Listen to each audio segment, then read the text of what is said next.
Inson borki, gunohlarsiz yashash qiyin. Lekin musulmon odam undan qutulish uchun doim harakat qiladi. Tug'ilgan ilk kundagidek ma'sum bo'lishni istaydi. O'zi bilgan, bilmagan, birovga aytgan va ayta olmagan, bo'ynidagi yuk bo'lib turgan, qalbini o'rtab yurgan gunohlardan poklanishni xohlaydi. Olamlar Robbisi mehribon, bandalariga rahimli. Bandasini gunohlardan pok bo'lish uchun imkon beradi. Yo'q, imkoniyatlar beradi. Quyida biz hadis shariflarda keltirilgan va xabar berilgan onadan tug'ilgan kundagidek gunohlardan pok qiladigan amallar haqida so'z yuritmoqchimiz. Shoyat muslim va muslimalar ularni ixlos va iymon bilan ado etsalar, xuddi onadan tug'ilgan kundagidek gunohlardan pok bo'lish ajabmas. To'g'rida barchamizda gunohlar bor. Ularni birovga ayta olmaysiz. Tezroq qutulishni istaysiz. Ana shunday gunohlardan qutultiruvchi amallarning birinchisi haj qiluvchi musulmon. Kimki Alloh uchun haj qilib, buzuqlik va janjal qilmasa, onasi tuqqan kundagidek bo'lib qaytadi deganlar Rasululloh alayhissalom. Bu amalda faqatgina o'zi gunohdan poklanib qolmay, maqbul hajning mukofotiga qo'shimcha ravishda qarindosh urug'lardan 400 nafar odamni shafoat qilish huquqi ham berilishi mumkin. Bu haqida payg'ambar alayhissalom hoji oilasidan yoki qarindosh urug'laridan 400 nafar odamni shafoat qiladi va gunohlaridan onasi tuqqan kundagidek bo'lib qaytadi deganlar. Ikkinchi amal sovuqda tahorat qilgan odam. Imom Dorimiy rahimahulloh rivoyat qilgan hadis sharifda qish kunlari tahorat qilib, 2 rakat ixlos va e'tiqod bilan namoz o'qisa, onasi tuqqan kundagidek gunoh va ma'siyatlardan pok va pokiza bo'ladi. Bu haqida Rasululloh kimki quyosh tafti ozaygan, ya'ni qishning izg'irin va qahraton kunlari payti turib tahorat olsa, tahoratini go'zal va chiroyli qilib 2 rakat namoz o'qisa, gunohlardan xuddi onasi tuqqan kundagidek pok bo'lib chiqadi deganlar Habibimiz. Mana qish kunlari ham yaqinlashyapti. Yalang'ochlar ham majbur kiyinadi. Musulmon kishini fitnaga soladigan holatlar kamayadi. Qish mo'minning bahoridir deb bekorga aytilmagan. Uchinchi amal mayyitni yuvuvchi g'assol.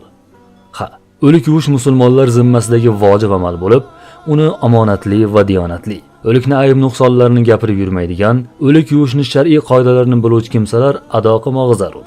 Rasululloh alayhissalom bu haqida ilmi bor bo'lsa, sizlardan mayyitga eng yaqiningiz o'lik yuvishga tursin. Agar bilmaydigan bo'lsa, sizlarning ichingizdagi parhezkor va omonatdor kishi bu ishni qilsin deb bunday deganlar.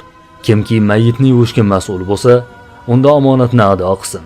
Ya'ni undagi bor narsalarni, nuqson va kamchiliklarni yashirsa, gunohlaridan xuddi onasi tuqqandek pok bo'ladi dedilar alayhissalom. To'rtinchi amal umra yoki hajda adashib qolgan kimsa. Qizig'i, haram hududida adashib qolib ham savobga ega chiqish va gunohdan tozalanish mumkinmi? Ha do'stim. Agar adashib qolsangiz, hoji boshingiz bilan urushishdan avval quyidagilarni eshiting. Haj eng mashaqqatli amal hisoblanadi. Haj juda katta sa'y-harakat, kuch-quvvat, sabr-toqat va fidokorlikni talab qiladi. Haj va umrada kuni bilan dam olmasdan yo'lda yurish, issiqda qolib ketish, adashgani sababli ko'chada dovdirab qolish mumkin. Buni ham o'ziga yarasha mukofoti bor. Kuni bilan talbiya aytib yurgan hojining bir kunlik amali onadan yangi tug'ilgan chaqaloqdek gunohlardan pok bo'lishga olib keladi. Faqat shart shu: adashib qolib hoji boshingiz yoki birovni so'kib emas, talbiya aytib manzilingizni istang.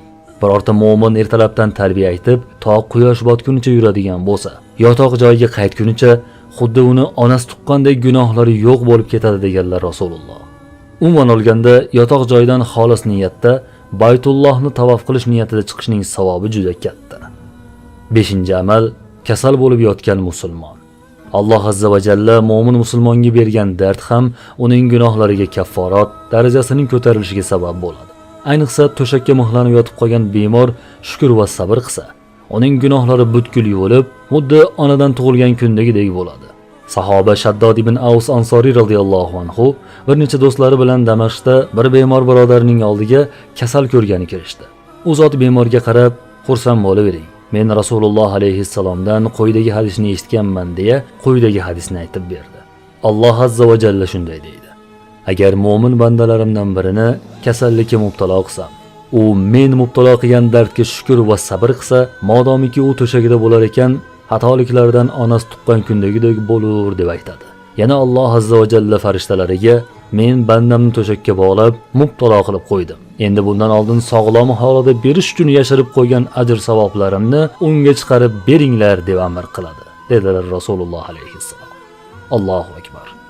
To'shakka mixlangan yaqinlarimiz agar buni eshitayotgan bo'lsa, muborak bo'lsin. Muborak bo'lsin. 6-amal chegarada turgan qo'riqchi. Vatan sarhadlarini qo'riqlashning fazilati, savobi yuksakdir. Vatan himoyachilari, chegara qo'riqchilarining alohida savobi bor. Imom Tabaroniy rivoyat qilgan hadisda mukammal qo'riqchilik va poyloqchilik 40 kundir. Kimki 40 kun oldi-sotdi qilmasa, buzuq ishlar etmasa, gunohlardan xuddi onasi tuqqan kundagidek pok bo'ladi deganlar. Bu esa davlatimiz chegarasini qo'rib turgan harbiylar uchun xush xabardir. 7-amal yordamga shoshadigan musulmon. Bu hozirgi dunyoda yo'qolib borayotgan amallardan biri. Birovning hojatini bitkizish, birovga yordam berish insoniylik burchidir. Agar u ixlos va savob umidida qiladigan bo'lsa, gunohlardan xuddi onadan tug'ilgandek pok holatga kelish imkoniyati hamdir. Bu haqida quyidagi hadis sharifda rivoyat qilingan.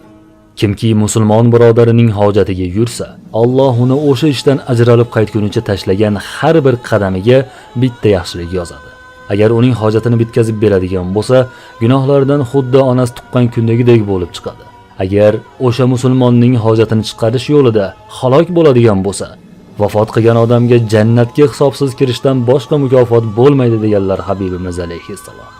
Yo'q, biz faqat o'zimizni o'ylaymiz. O'zimiz yaxshi yashasak bo'ldi. Qolganlar bir kunni ko'rar. Mana shu musulmonning gapi emas. Alloh isloh qilsin. 8-amal quyosh chiqqanda namoz o'qishlik. Zuho namozining fazilati o'zgacha ekani barchaga ma'lum. U sunnat namozlardan bo'lib, payg'ambar alayhissalom o'qishga odatlangan edi. Uning savobi quyidagi hadis sharifda bunday ko'rsatilgan. Kimki ertalab bomdodni o'qisa, so'ng joyida o'tirib, dunyo ishidan biror narsaga chalg'imay Allohni zikr qiladigan bo'lsa, keyin 4 rakat zuho namozini o'qisa, gunohlardan xuddi onasi tuqqan kundagidek bo'lib masjiddan chiqadi. Uning gunohi yo'q bo'ladi, dedilar Rasululloh alayhissalom.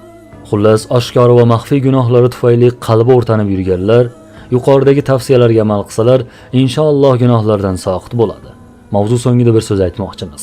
Ulamolarimiz aytadi: agar bir musulmon gunohlarini eslayotgan bo'lsa, ulardan hijolat tortayotgan bo'lsa, uni boshqaga aytishdan uyalayotgan bo'lsa, o'sha musulmonning tavbasi qabul bo'layotganidir. Qalbda gunohlarni e'tirof etishlik Alloh uni hidoyatga boshlayotganiga ishoradir. Agar gunohlardan hech hijolat tortmasa, yetmaganidek uni boshqalarga aytib maqtansa, Alloh saqlasin, bu odamning oxiri halokatli bo'ladi. Gunohlarni boshqaga aytib maqtanishlik o'sha odamni og'ir oqibatlar kutayotganiga ishoradir. Biz bilan qoling, videoni yaqinlarga ham ulashing.